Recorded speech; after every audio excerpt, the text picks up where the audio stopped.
All right, Alexander, let's talk about what's going on in Europe with the corona. And let's focus in on Italy. I know you have some information on what's going on in the UK. And the situation in Italy is absolutely heartbreaking. And I'm going to read you a headline from Fox News.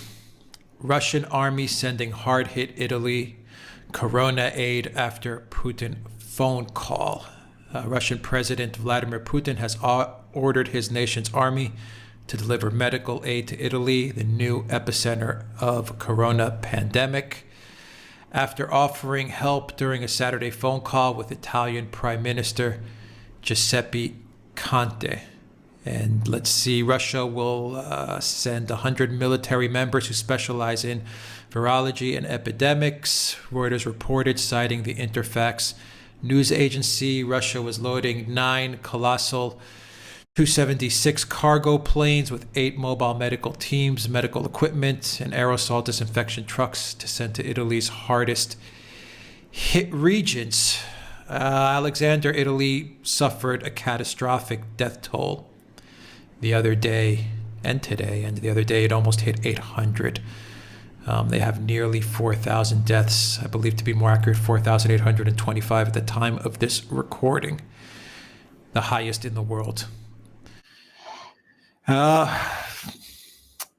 I mean, there is so before much. I launch into an absolute tirade with the EU and Merkel and the incompetence of the kleptocrats and the thieves and the imbeciles and the morons in Brussels.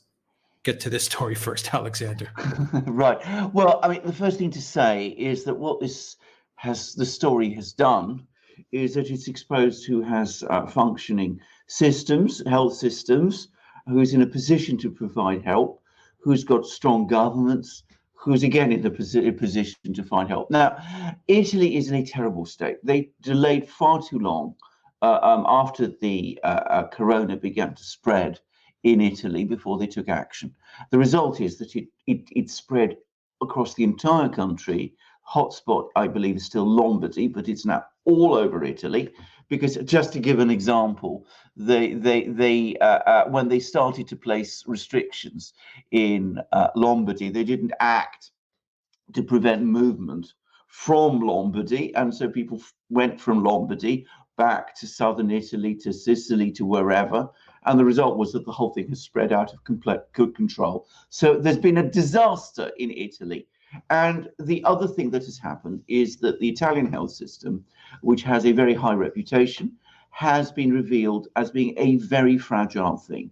It has got, it does not have the huge reserves and resources that certain countries like China and Russia have. Now, can I just explain something about this illness, which I think is simply not understood, and it is starting to concern me, because I'm seeing more and more people are talking about this very low death rate that it has. I've seen articles about this. I've seen a study by Professor Ioannidis at Stanford University, which has been put up on several websites, and which was now yesterday sent to me by someone, which says, this is minor cold. It's not big. It's not a big deal. We're panicking over nothing. These very low death rates are the product of the fact that people who are contracting this disease up to now are getting care. If they weren't getting care, there would be a very, very much greater spike in death rates. I've just today received an email from a friend whose doctor friend has written to him in these terms. What she says, this is the doctor writes: I am back in a North London hospital after a day away. It is catastrophic. We've run out of ventilators, and we're having to palliate people in their 50s with no underlying health conditions. people who will certainly die on their own with no visitors. People are waiting to go into the intensive care unit in their 30s and 40s, who are likely to die waiting. Now, the point is, we hear all these reports about people in their 50s and less surviving this thing and not being under great risk. The reason is you can up to now, we've been able to take them into hospitals, put them in under respirators. Because they're quite young, they survive. Older people in their 70s and 80s, if you put them in a respirator, it's much more difficult for them. And of course, some of them, especially those who've got complications, die. I know that because it was my father, believe it or not, died under a respirator. He was in his 90s. He had all sorts of problems and he could develop breathing difficulties, and he was put under a respirator. And that was how he died, because he was elderly. So for elderly people, respirators can cause enormous problems. For younger people, they generally don't. What is happening, and the real danger, is that health systems will no longer have enough respirators to treat people. The reason the death rate in Germany is lower than in countries like Britain and Italy and the United States is because Germany has many more respirators per head of the population than certain other Western countries have. And they also have, by the way, a higher number of hospital beds per person. What is happening is that as health systems start to break down, as they become overwhelmed by more and more cases, the death rate rises because there isn't enough facilities to treat people. That is what is happening in Italy. In Italy, the health system, which had relatively few respirators, relatively few hospital beds, because the Italian health system works on a not just-in-time system, has basically run out of resources. So it is having to turn to its friends, so-called friends. Now, what happens in big functional countries like, let's talk about China. What the Chinese did when they realized that there was an epidemic raging in Wuhan and Hubei is they clamped down on Wuhan and Hubei. They imposed restrictions on movement.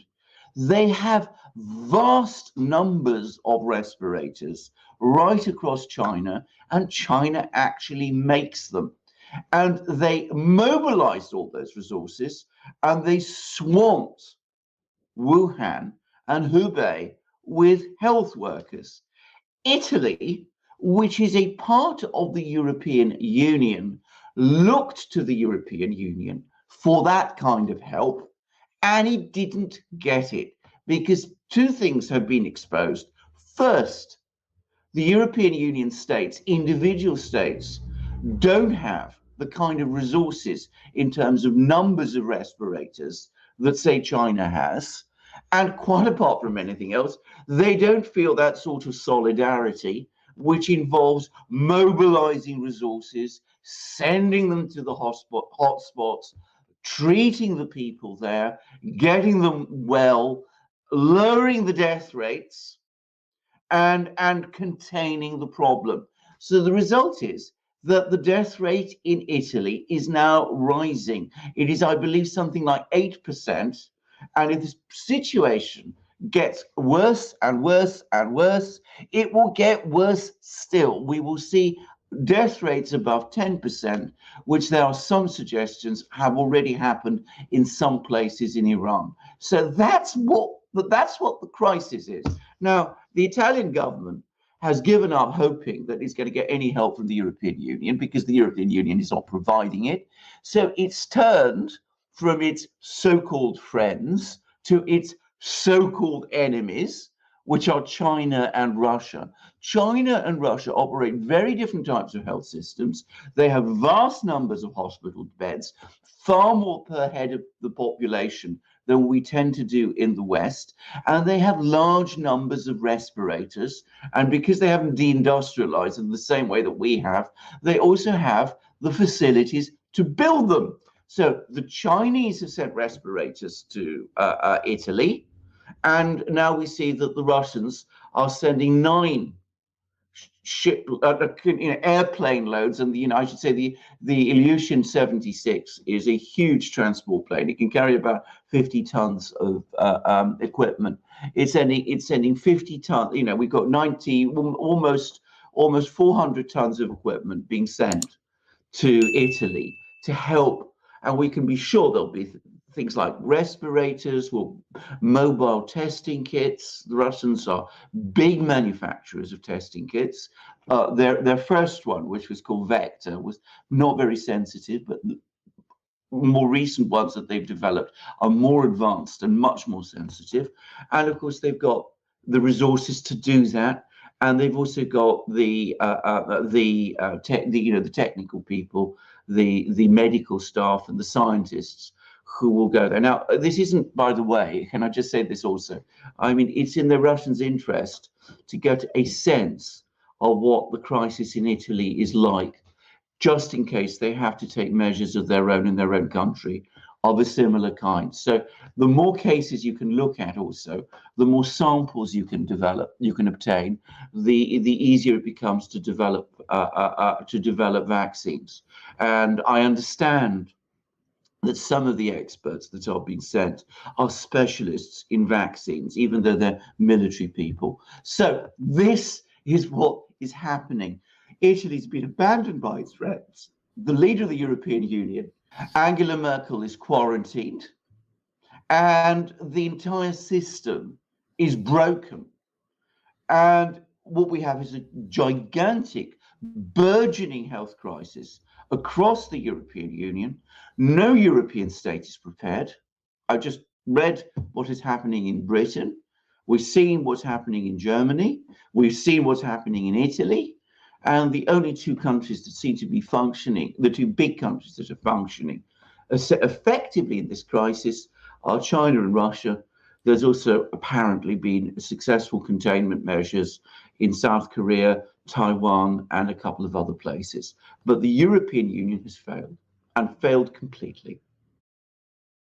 So this is so Russia kind of comes out ahead in 3 ways, and this is the same Russia that the European Union, by the way, is sanctioning. Exactly. They have been sanctioning Russia Yes. for the better part of 6 years. Yes. So it's obviously a humanitarian plus, a humanitarian win, if you can call it that. I mean, they are saving lives, which is great. That's the most important part. It's a PR and optics, media optics win. I mean, it looks good. Yep. For the Russian state. Yes. And it's a way for the Russian government to gather intel just in case something goes wrong. So they're on the ground and they're actually seeing what's happening in pretty much the hardest hit ground zero country at the moment. Correct. So all 3. Yeah, so it's all 3. The same country that the European Union has been sanctioning. Yes. This is the European Union that just 3 or 4 weeks ago was actually considering 3 million refugees via Turkey coming into the European Union if it wasn't for Greece closing down that border. This is the same European Union. Yes. Greek Prime Minister Kyriakos Mitsotakis said that he's going to be closing down Greece come Monday, 6 a.m. It's going to be a complete lockdown. He says, we are at war. That's what he told the Greek people. I agree with that. We are at war. Okay, the enemy is invisible. It's this corona disease. But Alexander, the real war that's going on here and has been going on for many, many years is against globalism. It's against this ideology, this neoliberal ideology. It's against these open borders. The European Union, for the better part of 10 years, has been making member states suffer, whether it's austerity, whether it's negative interest rates, whether it's robbing the banks, whether it's increasing the suicide rates of people. And now this, how much more do people need to suffer at the hands of the kleptocrats and the oligarchs in Brussels? How much more do we need to suffer? Will Italy wake up when this is all over and say, we've had enough of this? The European Union, in my opinion, the people in Brussels are responsible for what is happening right now in Europe. And this time, we're seeing a lot of people die. And I saw it in Greece with the austerity. A lot of people committed suicide. I saw it in Cyprus. Yes. All we are getting from the European Union is just misery, poverty, and death and disease. It is an absolutely dysfunctional organization and institution. Absolutely right. Now, can I just say something? I mean, I don't speak Italian, but I do know people who do. And I gather they've been reading the Italian media, much of which has been the Europhile until now in Italian media. And in talking about the European Union and their EU allies, I gather they have been scathing, with more and more people saying, well, you know, we contribute to the EU budget. We have been following loyally all the policies the EU has been imposing on us. We've carried out all kinds of austerities. We vote for sanctions against Russia, which we don't believe in, because I should say Italy is one of the least anti-Russian. I mean, Russophobia has never really caught fire in Italy any more than it has in Greece. I mean, the Italians are huge skeptics about the whole subject of this conflict with Russia and Ukraine and all that. They've never really taken it very seriously.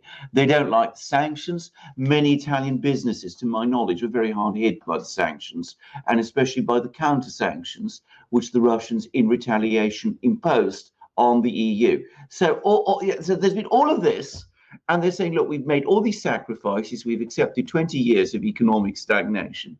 And now in this existential moment, when thousands of people in Italy are dying, where are our partners? Where are our friends? And I gather at a time when Euroscepticism, to use the British expression, in other words, anti-EU sentiment, has been already gaining strength in Italy. We saw that with Salvini's rise and the rise of parties, even now, but more anti-skeptic than he is. With the rise of those parties and with the rise of that mood, we see how already the mood in Italy before this crisis has shifted. Now, Italian people, seeing all of this, seeing the way they've been abandoned, seeing the way the European Union can't help them, seeing the way other EU states can't help them, are asking themselves, why are we continuing to accept all these sacrifices, pay so much into the EU budget, do all of these things, when at the end of the day, they're not prepared to help us, even in the smallest way. At the moment, we're getting talk about the European Central Bank now buying Italian sovereign debt. This is after Christine Lagarde gave a disastrous interview in which she said that the European Central Bank wouldn't do that. But how does that help people now? How does that help people at this particular point now, when what Italy needs is respirators and medics and medical support? It needs to have the kind of resources thrown at it that the Chinese threw at Hubei province. It's not coming from the EU. It can't come from the EU. And I predict that when this thing does burn itself out, which it will, in time, all infectious diseases of this sort burn themselves out. When it burns itself out, there will be a major hardening of the mood in Italy. Are we going to go back, when this thing does burn itself out, are we going to go back to the open borders, neoliberal ideology, globalist ideology of the EU, Alexander? The same ideology that is hell-bent on destroying every member state's identity, culture, history, religion, values. This is the ideology. This is the ideology that has brought this upon us. Well, and my second question to finish out the video, Alexander, Merkel in hiding. Why the hell doesn't she just resign? God damn it! Just leave. Well, I completely agree. If it turns out that she's infected, I don't think there's any question at all. She should immediately resign. The very last thing Germany needs at the moment is a chancellor who is unable to function because she's ill with this potentially, as we've seen, fatal disease. So, I mean, you know, it seems extraordinary that she's still there. But let's just put Merkel aside just for this moment. Will they return to it? Well, there are some people who are fanatical enough and ideological enough in the EU to insist on it. And of course, the EU at the centre will insist on it, because ultimately, what is the point of the EU if it doesn't have these open borders? At least the EU as it is structured now. What role does the European Court of Justice have? How can it enforce a single market across the entire EU if there is no free movement? Because the whole point of the single market is that there is a complete level playing field across the entire EU, the entire economic area. And that requires people to be able to move around freely. So they will want to keep the single market, because, you know, the whole point of the European Court of Justice is that it administers the European single economic area. That's what it's all about. Same about the Commission. How can they impose regulations and directives across the entire EU territory if there is no free movement, if states are withdrawing into themselves and are becoming, you know, self-sufficient or closing borders again? I mean, from the Commission's point of view, that is absolutely unacceptable. So they will fight it. And they will also find people within the governments of certain states, and Merkel and Macron are the two obvious outriders, who will also fight it too, because they believe, or in this project, or in Merkel's case, they personally benefit from this project. Because, to be very clear, Merkel has positioned Germany as the linchpin in the EU. It derives economic benefits in the EU, and it's put Merkel in pole position, or has put Merkel in pole position as the Queen of Europe. So they will fight it. They will try to return at the end of the day to this open borders policy. But I think there will be an awful lot more resistance in future. There's already growing resistance, and I predict there will be more. And I saw there was a very, very interesting headline, or rather story, in the British media. I can't confirm this, but it seems that none other than Macron told Boris Johnson that unless Boris Johnson took further steps in Britain to control the infection there, and we've discussed how weak the British government's response has been, France would close its borders to Britain. I can confirm that. Yeah. I can confirm that in all the it's hit the whole news cycle here. Right. So well, there you go. Yeah. So it's important to say, of course, Britain is outside the EU. But bear in mind, so many people in the EU had fought to keep the borders with Britain open. It was some people in Britain who wanted to put back British control of the borders. And now we see Macron, the great apostle of free movement. He's now he's now threatening the British with closing the borders with Britain. Even if Macron tries to go back, which I predict he will, to the world before this infection struck, it's going to be very, very difficult to do. And he's already had to take steps to close the borders of France with one of its key partner states, which is Britain. So I doubt they'll be able to go back. I think that this has caused such an effect that I doubt that we will see a return to the status quo. Queen Merkel in quarantine. Alexander, we don't get any daily press briefings, nothing out of the leadership in the EU. There's no communication with the Europeans whatsoever. It's just a complete lack of leadership. But what about the external borders? That's a question I wanted to ask you. Okay, you're talking about the Schengen area, free movement within the member states. But the EU also has this policy amongst the external borders of just everyone come in. Are they going to finally reform that policy on the external borders? I need to remind, we need to remind ourselves, I think it was only last week that the EU actually decided to close down those external borders last week. So no, I think one should say its immigration policy has been a mess. I mean, I have never been able to understand it. In practice, it's attracting people to the EU, but it puts the burden on peripheral states like Greece. So its policies have been a total mess on this. But I gather that finally, as you rightly say, they are putting these limits on their borders. Will they return to the status quo ante? Will they try to go back to what it was before, to the mess that it was before, this indecipherable mess? Again, I think there's going to be lots and lots of people in Greece, in Poland, in Hungary, in Slovakia, in Italy also, I predict, who will say absolutely not. In no way are we going back to what existed before, because it's impossible for us to do that. I mean, it's been such a total failure. So again, you will see the ideological bloc at the centre in the Commission and in the European Council and the Secretariat, and you will see certain governments trying to promote these policies, but I predict they will come under enormous resistance. And of course, the psychological effect of what you said in the programme in Italy, of people seeing the help coming from China and Russia, especially from Russia, where Italy's had good relations with Russia, is going to be profound.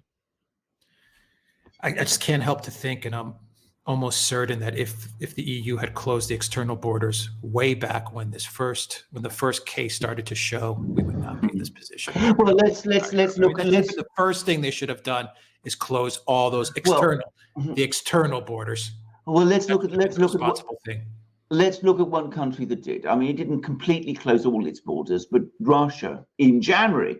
What happened was the Chinese announced on the 20th of January, they informed the world that they have this major problem in Hubei, and they're taking all these radical measures, and that the disease can spread within human populations. It doesn't depend on animal transmission. It can go from human to human transmission. And the following day, the Russians, and many people were stunned by this. I mean, I didn't believe it when I first saw it. They closed the borders with China.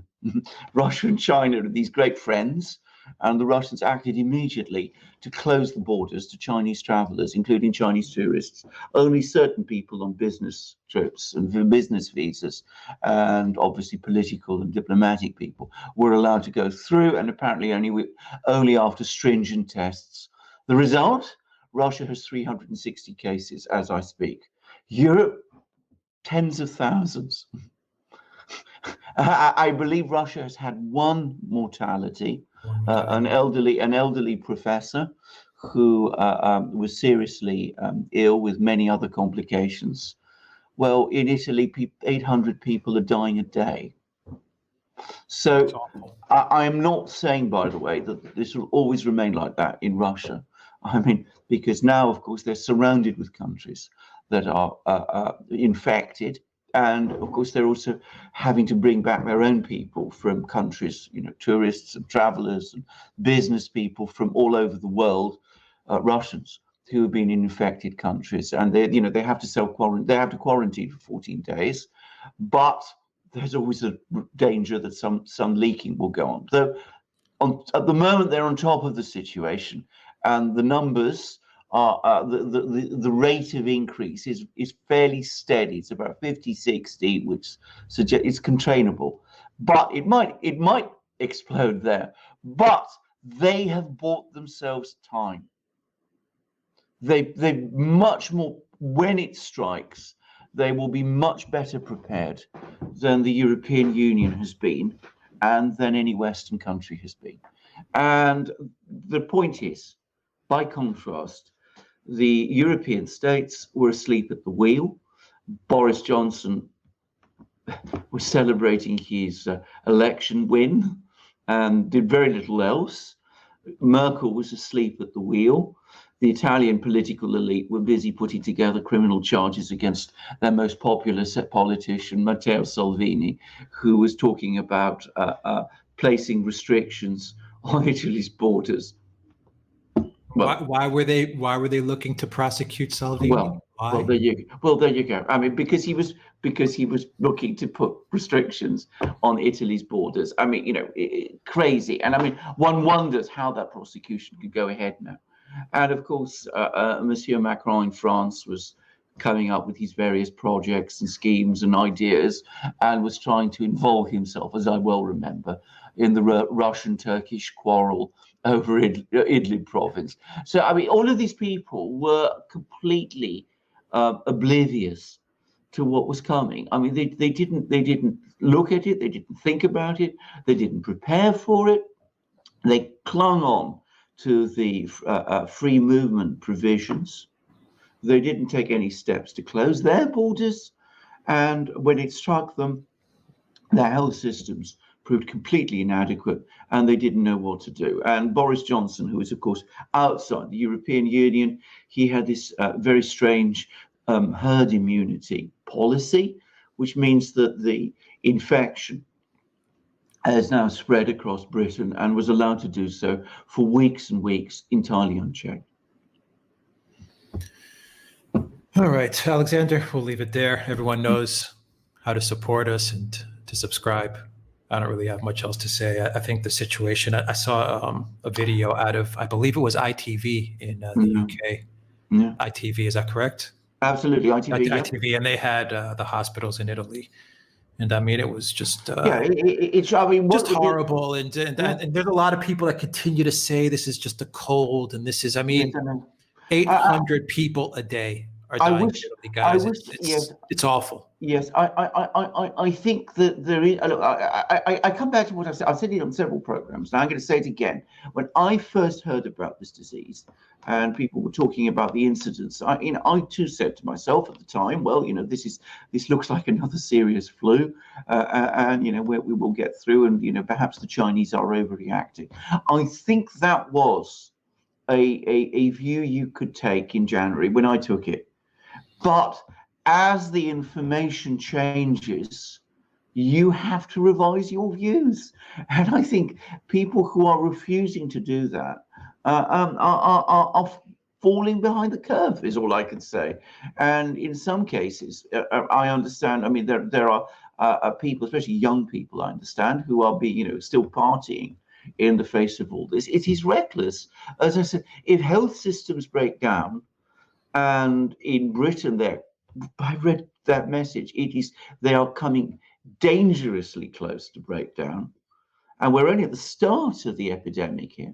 In Italy, they have, to all intents and purposes, completely broken down. That is why they're having to turn to countries like China and Russia for help. Then the death rate will rise, which is what it is doing in Italy. And what is also probably true in Iran, though the figures from Iran are very difficult to understand, because Iran is so isolated now. But there we are. These countries are in. This is a very serious problem, and I think that it is unwise and foolish, actually, to go on disputing that fact. Yeah, I believe Serbia is also getting help from China and from Russia. And I also believe from various people that have been sending me messages that Sweden decided to also follow the UK's herd immunity policy. And well, why does that not? They are starting to ramp up as well. Well, why does that not surprise me? Of course, the other thing I get to say, and I will just add this, of course, the Chinese, by the way, are absolutely furious about all of this, and with some cause, because they're saying, we did all these enormous steps in China itself to try to give everybody time. Everybody did the opposite of what they should do. So now it's spread all over the world, and now we're being reinfected from outside. And that is indeed what's happening. I mean, it risks this thing, this attitude, this attitude, this passive attitude, first and foremost in Europe, but also to a great extent, let's be frank about this, in the US, has meant that this crisis, which could have been contained, is now out of control, and it could spread back even into countries like China, which solved it, and Russia, which has managed so far to keep it at bay. Yeah.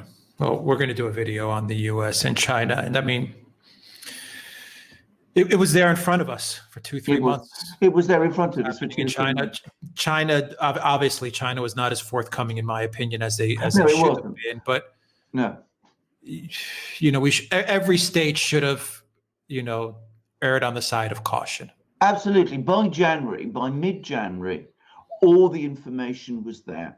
And in fairness to the Chinese, whatever they did before, and I'm the first person to say that the first 2 months, the Chinese completely mismanaged it. Maybe they did even worse. Maybe they tried to conceal it, which would be reprehensible. But after the 20th of January, everybody had all the information they needed to know what to do. The Russians, perhaps because they're close to China, perhaps because they were talking to the Chinese, acted. The Europeans didn't, and they're Perhaps paying they a terrible price. Well, they have also have leadership, but they do have leadership. I mean, we've talked about this, but I mean, they acted. The Europeans didn't, and the Europeans are now paying a terrible price. And the result is that the whole of the world is once more at risk. All right, we'll leave it there, right? We'll leave it there. All right, guys, take care. Take care.